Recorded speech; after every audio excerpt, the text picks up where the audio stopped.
ஆண்டவர் யார் என்பதை தேவ ஜனங்கள் அறிந்து கொள்ள வேண்டும். ஒரு நினைவு கூறுதலின் அனுபவம், நன்றி சொல்லுகிறதின் அனுபவம், கொடுத்த வாக்குறுதிகளை மறந்து போகாமல் இருக்கும்படி அடையாளங்களை ஏற்படுத்த வேண்டும்.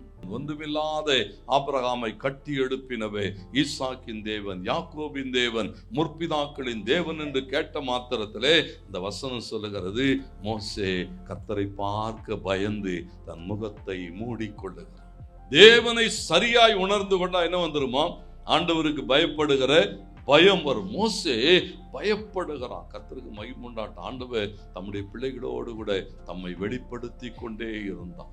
மனம் திரும்பி ஆண்டவர் சமூகத்தில் ஒப்பு கொடுத்து ஆண்டவர் சமூகத்தில் நம்முடைய குற்றங்களை, பாவங்களை, மீறுதல்களை அறிக்கையிட்டு கர்த்தரை மாத்திரம் சார்ந்து கொள்ளுகிற போது கர்த்தர் நமக்காக யுத்தம் பண்ணுவார். கர்த்தர் நம்மை கொண்டு நம் பின் சந்ததியை ஆசீர்வதிப்பார்.